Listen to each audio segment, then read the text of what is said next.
வணக்கம் ஃப்ரெண்ட்ஸ். நாம் காலிஃப்ளவர் 65 செய்வதற்கு பொடியாக நறுக்கி எடுத்துக்கொள்ள வேண்டும். நாம் காலிஃப்ளவரை இப்படி சிறிய துண்டுகளாக போட்டு எடுத்துக்கொள்ள வேண்டும். நாம் ஒரு பாத்திரத்தில் தண்ணீர் கொதிக்க வைத்து அதில் சிறிது உப்பும் மஞ்சள் பொடியும் போட்டு தண்ணீர் நன்றாக கொதித்த பின் நாம் காலிஃப்ளவரை போட்டு விடலாம். நாம் 2 நிமிடம் கொதிக்கும் தண்ணீரில் போட்டு எடுத்துக்கொள்ள வேண்டும். நம் காலிஃப்ளவர் இந்த அளவு கொதித்து வரவும் நாம் இப்படி வடிகட்டும் பாத்திரத்தில் காலிஃப்ளவரை வடிகட்டி எடுத்துக்கொள்ளலாம். இது ஆறவும் நாம் மேரினேட் செய்து கொள்ளலாம். நாம் காலிஃப்ளவர் 65 செய்வதற்கு அதை மேரினேட் செய்ய 2 ஸ்பூன் கார்ன்ஃப்ளவர், 2 ஸ்பூன் கடலை மாவு, 1/2 ஸ்பூன் அரிசி மாவு, இஞ்சி பூண்டு விழுது 1 ஸ்பூன், 1 ஸ்பூன் குழம்பு மிளகாய் பொடி, 1 ஸ்பூன் தனி வத்தல் பொடி, 2 ஸ்பூன் தயிர், எலுமிச்சை சாறு சிறிது,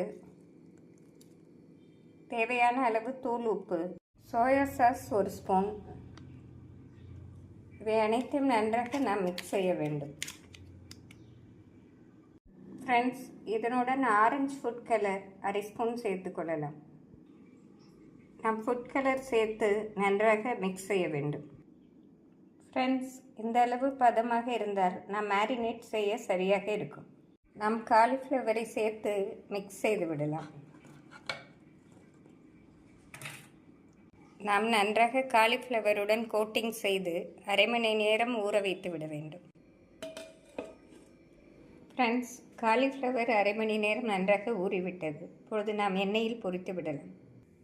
நாம் எண்ணெய் நன்றாக காயவும் காலிஃப்ளவரை உதிரி உதிரியாக போட வேண்டும். நாம் காலிஃப்ளவரை தனித்தனியாக போட வேண்டும்.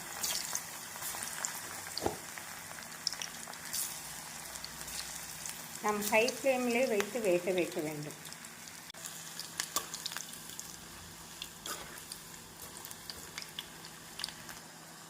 ஃப்ரெண்ட்ஸ், இப்படி கோல்டன் ப்ரௌன் கலராக வரவும் நாம் எடுத்து விடலாம்.